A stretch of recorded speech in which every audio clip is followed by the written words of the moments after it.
श्री शिवाय नमस्तुभ्यम। हर हर महादेव। आज है 10 अगस्त 2026। दिन है पावन पवित्र सोमवार का और साथ ही आज है प्रदोष का महाव्रत। आइए श्रवण करते हैं आद्रा नक्षत्र के दुर्लभ संयोग में शिव कथा। सबसे पहले हम सुनते हैं सोम प्रदोष व्रत की कथा, जिसमें महादेव माँ पार्वती से कहते हैं, सुनो पार्वती, इस दिव्य कथा को जिसने सुन लिया उसने समस्त चीजें स्वतः ही प्राप्त कर ली। सावन सोम प्रदोष व्रत कथा अनुसार भगवान कहते हैं, बहुत लंबे समय पहले की बात है। एक छोटे से गांव में गौरी नाम की एक गरीब महिला रहती थी। उसके पति कई वर्ष पहले इस संसार से चले गए थे। घर में उसके साथ उसका छोटा बेटा शिवांश रहता था, जो कि साक्षात शिव का आशीर्वाद था। गौरी बहुत गरीब थी। मिट्टी का एक छोटा सा घर था। घर में न तो धन था, न खेत था, न कोई बड़ा सहारा, लेकिन उसके पास एक चीज थी, वह थी भगवान शिव पर अटूट विश्वास। गांव के बाहर एक बहुत पुराना शिव मंदिर था। मंदिर बहुत छोटा था। उसकी दीवारों पर जगह जगह दरारें थी। बारिश में छत भी टपकता रहता था, लेकिन गौरी के लिए वही मंदिर कैलाश के समान था। हर सुबह वह मंदिर जाती और शिवलिंग पर जल चढ़ाकर बहुत सुंदर तरीके से कहती, हे भोलेनाथ, आपको चढ़ाने के लिए मेरे पास सोना चांदी नहीं है, मेरे पास दूध नहीं है, फल नहीं है, मेरे पास बस यह जल है और आपके चरणों पर मेरा विश्वास है, आप इसे स्वीकार करें। फिर वह शिवलिंग पर बेलपत्र चढ़ाती और अपने घर लौट आई। एक वर्ष सावन का महीना आया। चारों ओर हरियाली आ गई। बादलों से आकाश ढक गया। पेड़ों पर झूले पड़ गए। गांव के लोग भगवान शिव के मंदिर में जाने लगे। कोई दूध ले जाता, कोई फल ले जाता, कोई फूलों की माला चढ़ाता, कोई बड़े बड़े भोग लगाता। गौरी के पास इनमें से कुछ भी नहीं था, लेकिन उसने सोचा, मेरे भोलेनाथ को धन नहीं, भक्त का प्रेम चाहिए। एक दिन वह जंगल के किनारे से बेलपत्र चुनकर लाई। उसने बेलपत्रों को साफ किया, भगवान शिव के सामने रख दिया। तभी उसका बेटा शिवांश बोला, माँ, आज मंदिर में सब लोग दूध और फल चढ़ा रहे हैं, हमारे पास भगवान को देने के लिए इतना कम क्यों है? गौरी ने कहा अपने बेटे से, सिर पर हाथ रखकर, और कहा, बेटा, याद रखना, भगवान को वस्तु की कीमत नहीं बल्कि भाव वह देखते हैं। अगर एक बूंद जल भी सच्चे मन से चढ़ाई जाए तो वह भगवान तक पहुंच जाती है। शिवांश ने पूछा, क्या भोलेनाथ हमारी बात सुनते हैं? गौरी मुस्कुराई और बोली, बिल्कुल सुनते हैं, बस हमारी श्रद्धा सच्ची होनी चाहिए। सावन के महीने में एक दिन सोमवार था। उसी दिन त्रयोदशी थी। गांव के बुजुर्गों ने बताया, आज सोम प्रदोष व्रत है। आज प्रदोष काल में भगवान शिव की पूजा करने का विशेष महत्व है। यह सुनकर गौरी प्रसन्न हुई। उसने निश्चय किया, आज वह पूरे मन से भगवान शिव की पूजा करेगी। लेकिन उसी दिन उसके घर में एक बड़ा संकट आ गया। घर में खाने के लिए केवल थोड़ा सा अनाज बचा। शिवांश कई दिनों से कमजोर था। गौरी के सामने दुविधा थी। एक तरफ बेटे के लिए भोजन था, दूसरी तरफ उसका मन भगवान शिव की पूजा के लिए व्याकुल था। वह मंदिर गई। शिवलिंग के सामने बैठकर उसकी आंखों से आंसू निकलने लगे। उसने कहा, महादेव, आज मैं आपसे कुछ मांगने आई हूँ। बस इतनी सी आराधना है कि मेरे बेटों को स्वस्थ रखना। मेरे घर में चाहे गरीबी रहे, लेकिन मेरे बच्चे पर संकट मत आने देना। उसने शिवलिंग पर जल चढ़ाया, फिर 3 बेलपत्र चढ़ाए और हाथ जोड़कर बोली, ओम नमः शिवाय, श्री शिवाय नमस्तुभ्यम। पूजा समाप्त करने के बाद ही गौरी घर जाने को लौटी।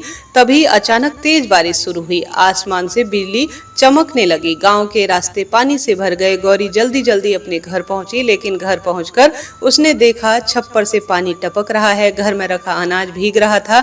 शिवांश एक कोने में कांप रहा था बैठा बैठा। गौरी ने उसे अपने पास बैठाया और भगवान शिव का नाम लेने लगी। हे महादेव, अब मेरी आप लाज रखो, आपके हाथ में ही सब कुछ है। रात गहराती गई।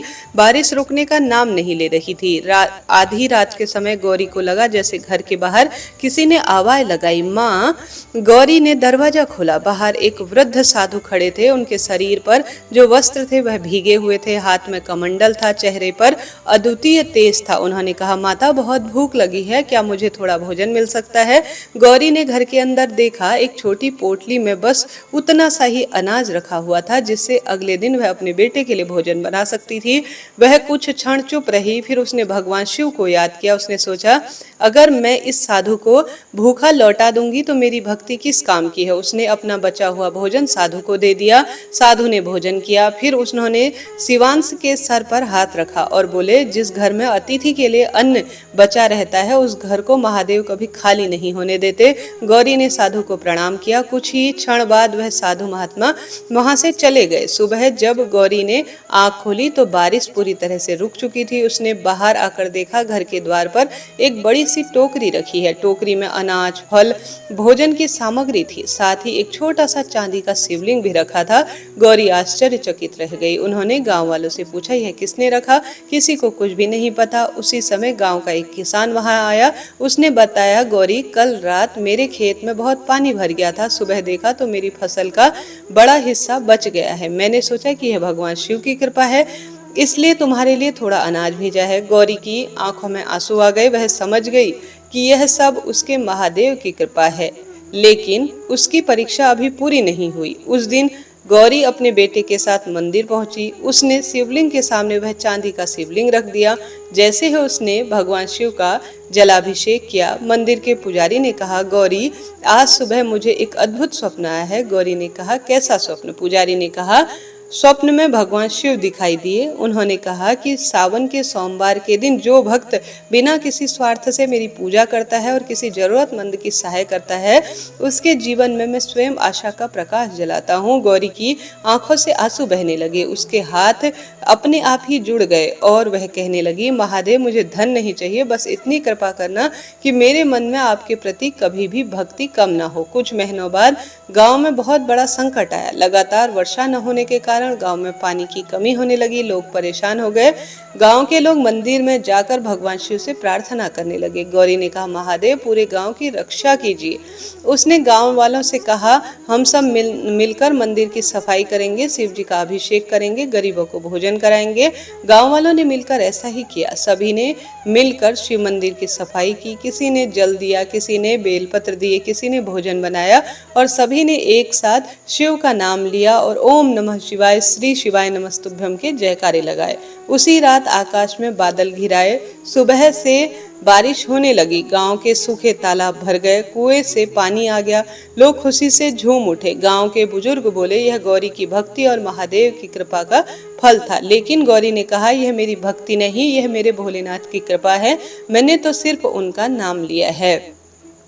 इसके साथ ही वह सच्चे भाव से महादेव के जयकारे लगाने लगी। जैसे शास्त्र महादेव माँ पार्वती से कहते हैं, इस कथा से प्रत्येक भक्त को यही सीख लेनी चाहिए कि उनके सच्चे भाव होने चाहिए। महादेव सिर्फ भाव देखते हैं। गौरी के पास धन नहीं था, उसके पास बड़ी पूजा सामग्री नहीं थी, लेकिन उसके पास विश्वास था। विश्वास उसके भगवान शिव पर था और एक लोटा उसने जल समर्पित किया, 3 बेलपत्र दिए और अपना सच्चा भाव भगवान के श्री चरणों में रखा। जब उसके सामने बड़ी कठिन परिस्थिति आई, तब भी उसने अतिथि को खाली हाथ नहीं लौटाया। यही सेवा और सबसे बड़ी श्रद्धा जो कि उसकी पूजा को सफल बनाती है। इसलिए सावन के सोम प्रदोष पर यदि आपके पास बहुत अधिक पूजा सामग्री नहीं है तो भी चिंता मत कीजिए। एक लोटा जल लेकर भगवान को, शिव को अर्पित कीजिए, बेलपत्र चढ़ाइए और सच्चे मन से कहें, हे महादेव, आप मेरे मन को भक्ति भाव से भर दीजिए और जयकारे लगाइए महादेव के। हर हर महादेव। आगे महादेव माँ पार्वती से कहते हैं, सोम प्रदोष व्रत का सभी प्रदोष व्रत में सबसे अधिक महत्व बताया गया है। धार्मिक मान्यता अनुसार प्रत्येक माह की त्रयोदशी तिथि में शाम को प्रदोष काल में प्रदोष व्रत का पूजन करना चाहिए। मान्यता है कि प्रदोष के समय महादेव कैलाश पर्वत पर रजत भवन में इस समय नृत्य करते हैं और देवता उनके गुणों का गुणगान करते हैं। ऐसे में जो भी जातक यह व्रत करता है, भोलेनाथ की कृपा से उसकी सभी मनोवांछित फल की कामना सिद्ध होती है। मान्यता है कि सोमवार के दिन प्रदोष व्रत जो भक्त करता है, भगवान शिव का पूजन करता है, उसके सभी पाप नष्ट हो जाते हैं और उत्तम सुख और जीवन में सब सुख स्वतः ही मिल जाते हैं। सोम प्रदोष व्रत कथा अनुसार एक नगर में एक ब्राह्मणी रहती थी। उसके पति का स्वर्गवास हो गया था। उसका अब कोई आश्रयदाता नहीं था, इसलिए प्रातः होते ही वह अपने पुत्र के साथ भीख मांगने निकल पड़ती थी। भिक्षाटन से ही वह स्वयं और पुत्र का पेट पालती थी। एक दिन ब्राह्मणी घर लौट रही थी तो उसे एक लड़का घायल अवस्था में कहारता हुआ मिला। ब्राह्मणी दयावश उसे अपने घर ले आई और उसका लड़का विदर्भ का राजकुमार था। शत्रु सैनिकों ने उसके राज्य को जो है हथिया लिया था और उसके पिता को बंधक बना लिया था और राज्य पर पूर्ण नियंत्रण कर लिया था, इसलिए वह इधर उधर भटक रहा था। राजकुमार ब्राह्मण पुत्र के साथ ब्राह्मणी के घर रहने लगा। तभी एक दिन अंशुमति नामक एक गंधर्व कन्या ने राजकुमार को देखा तो वह उस पर मोहित हो गई। अगले दिन अंशुमति अपने माता पिता को राजकुमार से मिलाने लाई। उन्हें भी राजकुमार भाग गया। कुछ दिनों बाद अंशुमति के माता पिता को भगवान शंकर ने स्वप्न में आदेश दिया कि राजकुमार और अंशुमति का विवाह किया जाए। उन्होंने वैसा ही किया। ब्राह्मणी प्रदोष करती थी। उसके व्रत के प्रभाव और गंधर्व राज की सेना की सहायता से राजकुमार ने विदर्भ की सेना को खदेड़ दिया और पिता के राज्य को पुनः प्राप्त कर आनंद से वह रहने लगा। राजकुमार ने ब्राह्मण पुत्र को अपना प्रधानमंत्री बनाया। ब्राह्मणी के प्रदोष व्रत के महत्व से जैसे राजकुमार और ब्राह्मण पुत्र के दिन फिर गए, वैसे ही भगवान शंकर ने अपने दूसरों के जो भी भगवान शंकर के भक्त होते हैं उनके दिन महादेव तुरंत ही फेर देते हैं। अतः सोम प्रदोष व्रत करने वाले सभी भक्तों को यह कथा जरूर से ही पढ़नी चाहिए। प्रेम से बोलिए हर हर महादेव। एक बार भोलेनाथ जी और माता पार्वती मृत्युलोक में भ्रमण करने पधारे। दोनों विदर्भ देश में अमरावती नाम की सुंदर नगरी में जा पहुँचे। यह नगरी सभी प्रकार के सुखों से भरपूर थी।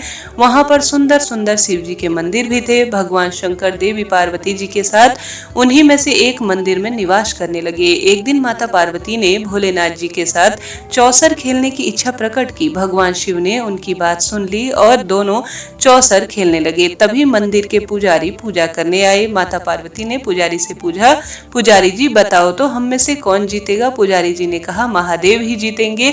थोड़ी देर बाद खेल समाप्त हुआ तो विजयी देवी पार्वती जी हुई। माता पार्वती ने पुजारी जी से दोबारा से पूछा, पुजारी जी हम में से विजयी आखिर कौन हुआ? तब पुजारी जी ने कहा, महादेव को ही विजय होने की बात बतला दी। यह सुनकर देवी पार्वती जी को खूब क्रोध आया और क्रोध में पुजारी जी को कोढ़ होने का अर्थात कोढ़ी होने का श्राप दे दिया। कोढ़ से ग्रस्त होकर पुजारी बहुत दुखी रहने लगे।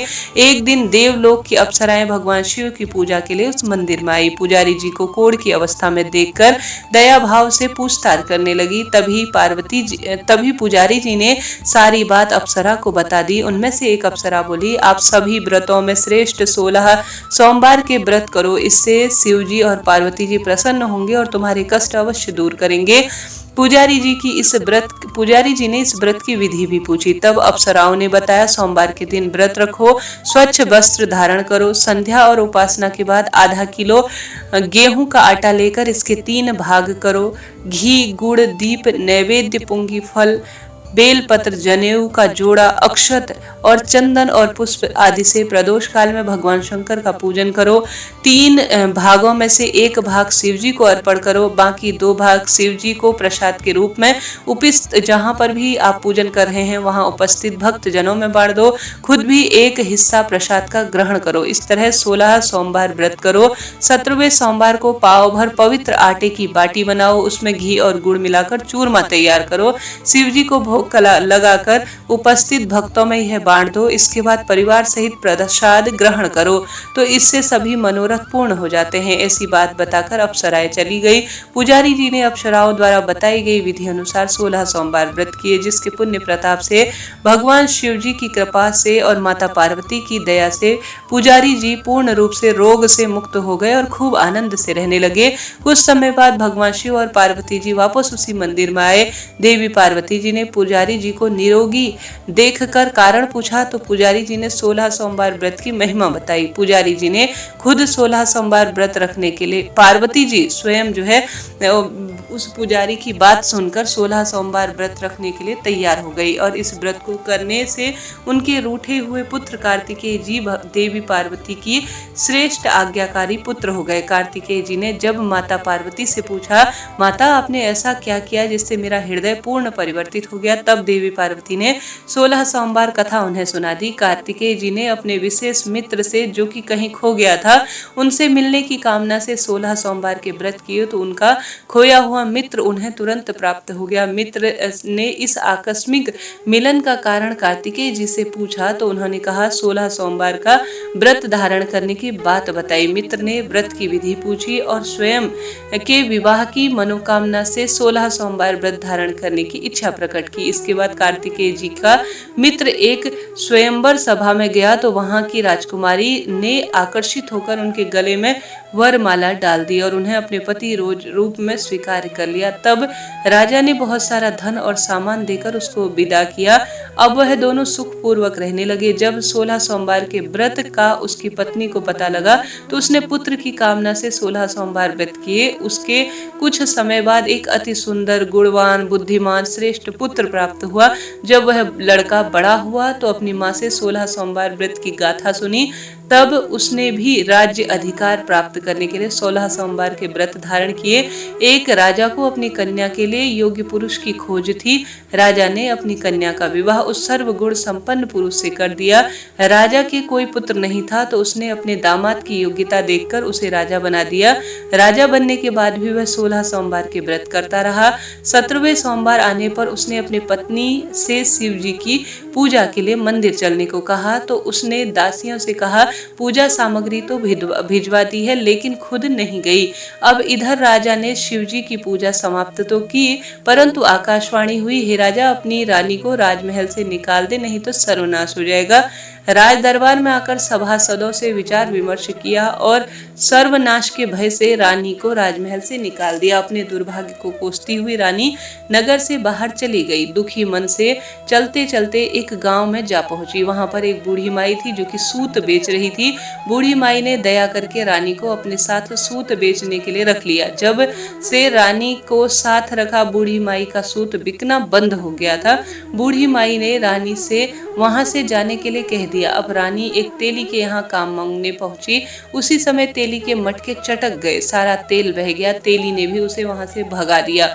दुखी होकर रानी एक नदी के पास गई तो नदी का सारा पानी सूख गया। यह पास में ही एक पेड़ भी था। पेड़ के नीचे बैठी तो सारे पत्ते सूख कर गिर गए। आसपास के लोगों ने जब यह समाचार देखा तो उसे पकड़कर मंदिर के पुजारी के पास ले गए। पुजारी जी देखते ही जान गए कि यह कोई विधि की मारी हुई कुलीन स्त्री है। गोसाई जी ने रानी से कहा कि यह उनके आश्रम में उनकी पुत्री की तरह रह सकती है। अब रानी आश्रम में रहने लगी। रानी भोजन बताती तो उसमें कीड़े पड़ जाते, पानी भर कर लाती तो गंदा हो जाता। अब तो गोसाई जी ने एक दिन दुखी होकर उनसे पूछा, बेटी तुम्हारी यह दशा कैसे हुई और किस श्राप से हुई, किस देवता का यह कोप है? तब रानी ने शिव जी की पूजा न करने की बात पुजारी जी को बताई। पुजारी जी बोले, पुत्री तुम 16 सोमवार के व्रत करो, यह चमत्कारी व्रत है। इनसे तुम अपने सभी कष्ट और मनोदशा और नवग्रहों की जो परेशानी तुम्हें तंग कर रही है उसका निदान होगा। पुजारी जी की बात मानकर रानी ने 16 सोमवार के व्रत किए। 17वें सोमवार के दिन विधि विधान से शिव जी पार्वती की पूजा की। पूजन के प्रभाव से राजा को इधर महल में रानी की याद सताने लगी और रानी को ढूंढने के लिए उसने चारों दिशाओं में अपने दूत भेज दिए। रानी की खोज में घूमते घूमते गोसाई जी के अर्थात पुजारी जी के आश्रम में दूत पहुंचे। राजा को खबर लग गई तो राजा रानी को ले जाने के लिए आश्रम पहुंचे। गोसाई जी बोले, यह मेरी पत्नी है। शिव जी के क्रोध के कारण मैंने इसे महल से निकाल दिया था। अब जाकर शिव जी का प्रकोप शांत हो चुका है तो इसे ले जाने के लिए मैं आया हूँ, इसे दे दीजिए। गोसाई जी ने रानी को राजा के साथ जाने की अनुमति दे दी। रानी बहुत प्रसन्न हुई। राजा और रानी खुशी से अपने जीवन में जो है खुशियां मनाने लगे और नगर वासियों ने खूब सजावट कर उनका स्वागत किया। मंगल गीत गाए गए, पंडितों ने मंत्र आदि गाकर स्वागत किया। इस तरह धूमधाम से रानी का महल में प्रवेश हुआ। राजा ने ब्राह्मणों को दान आदि दिए, याचकों को धन धान्य दिया, जगह जगह भूखे लोगों को भोजन खिलाने के लिए भंडारे खुलवाए। राजा रानी 16 सोमवार के व्रत करते हुए शिव जी का विधि विधान से पूजन करते हुए सुख पूर्वक लंबे समय तक जीवन बिताने लगे। बाद में अंत में वह शिवलोक की ओर पधारे। इस प्रकार से जो भी सच्चे मन, भाव और वचन और कर्म से भक्तिभाव से 16 सोमवार के व्रत और पूजन विधि करता है, कथा श्रवण करता है, वह सभी सुखों को प्राप्त करता है और अंत में शिवलोक की ओर जाता है। और यह व्रत सभी मनोरथ को सिद्ध करने वाला महाव्रत है। एक बार किसी नगर में एक साहूकार था। उनके घर में धन की कोई कमी नहीं थी, लेकिन कोई संतान न होने के कारण बड़े दुखी रहा करते थे। संतान प्राप्ति के लिए हर सोमवार को व्रत रखते, पूरी श्रद्धा से शिव मंदिर जाते, बिल्व पत्र वृक्ष का पूजन और सिंचन करते, माँ पार्वती का विशेष पूजन करते। उनकी भक्ति भावना को देखकर एक दिन माता पार्वती प्रसन्न होकर शिव जी से कहने लगी, साहूकार की मनोकामना पूर्ण करने का निवेदन आपसे करना चाहती हूँ। पार्वती जी के आग्रह पर भगवान शिव ने कहा, देवी, संसार में हर प्राणी को उसके कर्मों का फल मिलता है और जिनके भाग्य में जो भोगना होता है वह भोगना ही पड़ता है। लेकिन पार्वती जी ने साहूकार की भक्ति देखकर उसकी मनोकामना पूर्ण करने की इच्छा व्यक्त की। माता पार्वती के आग्रह पर भगवान शिव ने साहूकार को पुत्र प्राप्ति का वरदान तो दिया, लेकिन उन्होंने बताया कि यह बालक केवल 12 वर्ष तक जीवित रहेगा। माता पार्वती, भगवान शिव, इस संवाद जो हो रहा था उसे साहूकार चुपके से सुन रहा था, इसलिए उसने न तो इस बात पर कोई खुशी जताई और न ही उसे कोई दुख हुआ। पहले की भांति निरंतर शिव भक्ति की ओर वह अग्रसर हुआ, निरंतर प्रभु भजन करता, दीन दुखियों की सेवा करता और ज्यादा से ज्यादा शिव भक्ति करता था। कुछ समय बाद साहूकार की पत्नी ने एक पुत्र को जन्म दिया। जब वह बालक 11 वर्ष का हुआ तो उसे पढ़ने के लिए काशी भेजना था। साहूकार ने अपने पुत्र के मामा को बुलाकर बहुत सारा धन देते हुए कहा कि तुम इस बालक को काशी जी पढ़ने के लिए ले जाओ। तुम लोग रास्ते में यज्ञ कराते जाना, शिव नाम जाप करते जाना और शिव जी की पूजा विशेष करते हुए जाना, ब्राह्मणों को भोजन कराते हुए जाना। दोनों मामा भांजे इस तरह यज्ञ कराते, ब्राह्मणों को भोजन, दान, दक्षिणा और श्रेष्ठ कर्म कराते हुए यात्रा पर निकल गए। उसी नगर में जहाँ से वह यात्रा पर निकले थे एक कन्या का विवाह था, लेकिन जिस कन्या से उसका विवाह होना था वह एक आंख से काना था। राजकुमार के पिता ने अपने पुत्र के कान्हा होने की बात को छुपाने के लिए सोचा, क्यों न उस साहूकार के पुत्र को दुल्हा बनाकर राजकुमारी से विवाह करा दूं और विवाह के बाद उसको धन देकर विदा कर दूंगा और राजकुमारी को अपने नगर ले आऊंगा।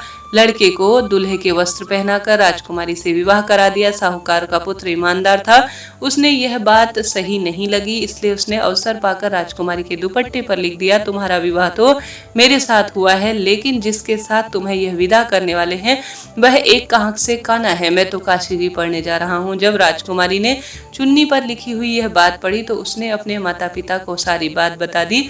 राजा ने अपनी पुत्री को विदा नहीं किया, फिर बारात वापस चली गई। दूसरी ओर साहूकार का पुत्र और उसका मामा काशी पढ़ने चले गए और वहां जाकर उन्होंने यज्ञ किया। जिस दिन साहूकार का पुत्र 12 वर्ष का हुआ उसी दिन यज्ञ का आयोजन करवाया गया। लड़के ने अपने मामा से कहा कि मेरी तबीयत कुछ ठीक नहीं है। मामा ने कहा तुम अंदर जाकर आराम कर लो।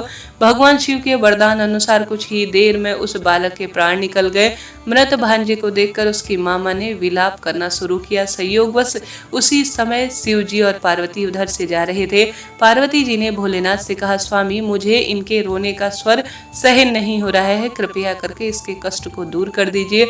जब भगवान शिव मृत बालक के समीप पहुंचे तो बोले, यह तो उसी साहूकार का पुत्र है जिसे मैंने 12 वर्ष की आयु का वरदान दिया था। अब आज इसकी आयु पूर्ण हो चुकी है। लेकिन मातृभाव से विभोर माता पार्वती जी कहने लगी, हे महादेव, आप इस बालक को और आयु देने की कृपा करें, नहीं तो इसके वियोग में इसका माता पिता तड़प तड़प कर मर जाएंगे। माता पार्वती के पुनः आग्रह पर भगवान शिव ने उस लड़के को जीवित होने का वरदान दिया। शिव जी की कृपा से वह लड़का जीवित हो गया।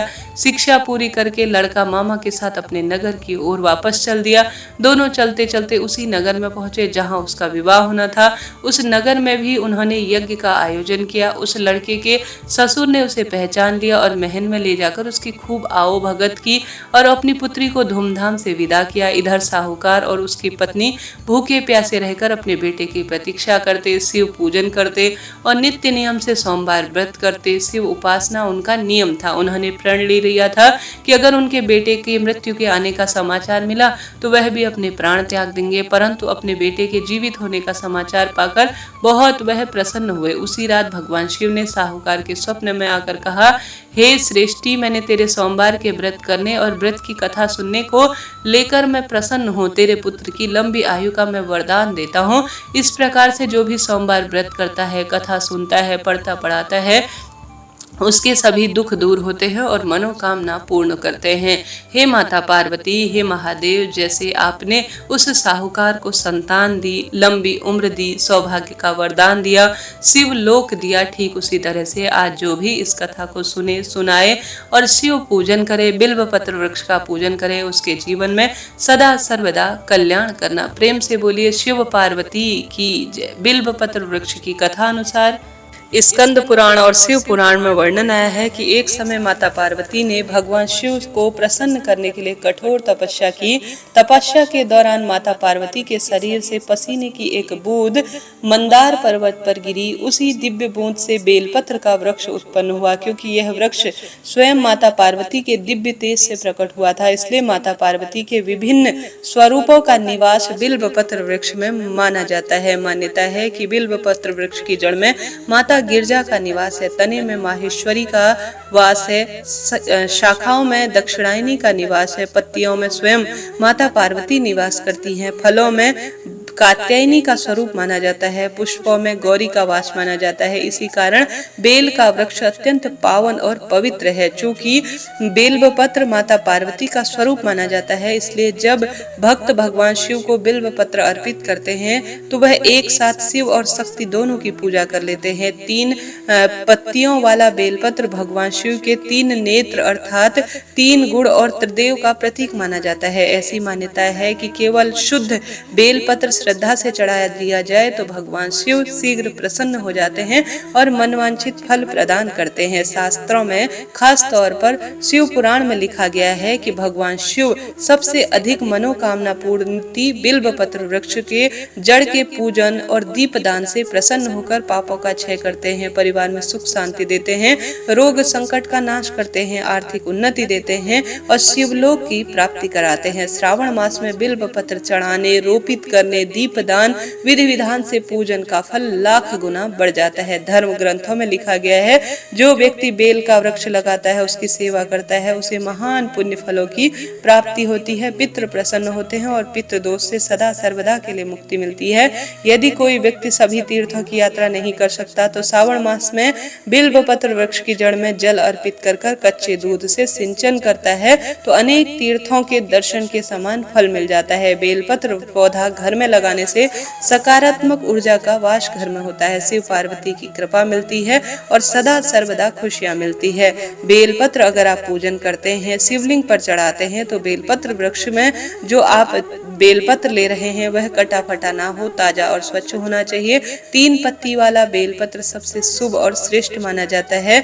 हमेशा आपको चिकनी सतह भगवान शिवलिंग के ऊपर बेलपत्र की समर्पित करनी चाहिए और साथ के साथ बेलपत्र जब आप समर्पित करते हैं तो ओम नमः शिवाय या ओम त्र्यंबकम यजामहे सुगंधिम पुष्टिवर्धनम ये वाला मंत्र आपको जपना चाहिए। साथ के साथ बेलपत्र तोड़ते समय वृक्ष से क्षमा मांगते हैं तो अति उत्तम होता है। यह प्रार्थना करते हुए आपको बेलपत्र तोड़नी चाहिए। हे देव वृक्ष, भगवान शिव की पूजा करने के लिए मैंने आपके पत्ते को ग्रहण करने जा रहा हूँ, कृपया मुझे क्षमा करें और मेरी पूजा को स्वीकार करें। रविवार, अमावस, संक्रांति और रात्रि में बेलपत्र तोड़ने से बचना चाहिए। यदि पहले से तोड़े गए बिल्वपत्र उपलब्ध न हो तो शिवलिंग पर चढ़ाए गए बिल्वपत्र कई बार प्रयोग में लिए जा सकते हैं। सुबह स्नान करके स्वच्छ वस्त्र धारण करें, शिव जी का ध्यान करें, शिवलिंग पर जल और गंगा जल, दूध, दही, घी, शक्कर, शहद अर्पित करें, धूप, दीप, अक्षत, बेलपत्र इत्यादि समर्पित कर 108 बार आप ओम नमः शिवाय महामंत्र का जप करते हैं और अंत में आरती करते हैं तो शिव पूजा का संपूर्ण फल मिल जाता है। शिवलिंग पर हल्दी नहीं चढ़ानी चाहिए, तुलसी भगवान शिव को समर्पित नहीं की जाती, टूटा हुआ बेलपत्र कभी शिवलिंग पर अर्पित नहीं करना चाहिए। पूजा हमेशा कम करें परंतु श्रद्धा और शुद्ध मन से करना चाहिए। बिल्व पत्र एक पत्ता नहीं बल्कि माता पार्वती का दिव्य स्वरूप माना जाता है। प्रिय श्रोताजनों, इसलिए भगवान शिव को बेलपत्र अर्पित करने से शिव और शक्ति दोनों की कृपा होती है। यदि आप श्रद्धा, नियम और विश्वास से बिल्व पत्र अर्पित करते हैं, बिल्व वृक्ष का पूजन करते हैं तो शास्त्रों के अनुसार जीवन जीवन में सुख शांति समृद्धि और भगवान शिव की विशेष कृपा मिल ही जाती है। प्रेम से बोलिए बिल्वेश्वर महादेव की जय। आज के अध्याय में दुर्वा गणपति व्रत की विधि महादेव श्रावण महत्म में बता रहे हैं। सनत कुमार जी ने पूछा, हे भगवान, जिस व्रत से अतुल्य सौभाग्य, पुत्र पौत्र, धन और ऐश्वर्य में वृद्धि होती है, उस उत्तम व्रत को कृपा कर मुझसे कहो। यह सुनकर ईश्वर बोले, हे मुनि, जैसे दुर्वा गणपति का व्रत नाम है, जिसे पहले स्वयं भगवती पार्वती ने किया था, बाद में इसे सरस्वती, इंद्र, कुबेर आदि देव मुनियों ने भी किया। यह व्रत सावन माह के शुक्ल पक्ष की चतुर्थी के दिन से किया जाता है। इस दिन एक दंत गणेश जी की सोने की मूर्ति वह सोने का सिंहासन बनाए। उस सिंहासन पर सोने की दुर्वा वह लाल कपड़ा बिछाकर फिर सर्वोभद्र मंडल का निर्माण कर उस पर कलश स्थापित करे। कलश पर गणेश जी की प्रतिमा स्थापित कर लाल फूल 5 पत्रों, अपामार्ग, शमी, दुर्वा, तुलसी, बिल्वपत्र आदि से पूजन करें। फल आदि का नैवेद्य रखकर प्रार्थना करें कि इस सोने की प्रतिमा में मैं विघ्नेश का आवाहन करता हूँ, रत्नों से जड़ित उत्तम सोने का सिंहासन आसन हेतु लाता हूँ। हे विघ्न हरता, इसे स्वीकार करे। हे उमासुत, हे विश्वव्यापिन, हे सनातन, आपको नमस्कार है। आप मेरे विघ्नों का नाश करें। मैं आपको यह पद्य अर्पित करता हूँ। हे गणेश्वर, हे उमापुत्र, आप विधाता हैं, इसलिए यह अर्घ मैं आपको देता हूँ, इसे स्वीकार करे। हे विनायक शूर, हे वरद गणेश, आपको नमस्कार है, नमस्कार है। हे भगवान, आपको आचमनी देता हूँ, इसे स्वीकार करे। हे सुरपंगव, प्रार्थना द्वारा स्नान के लिए गंगा आदि सब तीर्थों का जल आपके लिए लाया हूँ, आप इसे स्वीकार करें। सिंदूर, केसर सहित 2 वस्त्र आपको दिए हैं, इसे स्वीकार करें, आपको नमस्कार है। हे सुरश्रेष्ठ, लाल चंदन युक्त इन अक्षतों को मैंने आपको दिया है, इसे आप स्वीकार करें। चंपक, केतकी, जपा के फूलों से गौरी गणेश का पूजन मैं करता हूँ, वे मेरे ऊपर प्रसन्न हो। लोकानुग्रह तथा दानवों के स्कंद गुप्त का अवतार आप हैं। हे भगवान, इस धूप को आप स्वीकार करें। हे परम ज्योति प्रकाशक, सर्व सिद्धदायक महादेव के पुत्र, इस दीपक को आपको देता हूँ।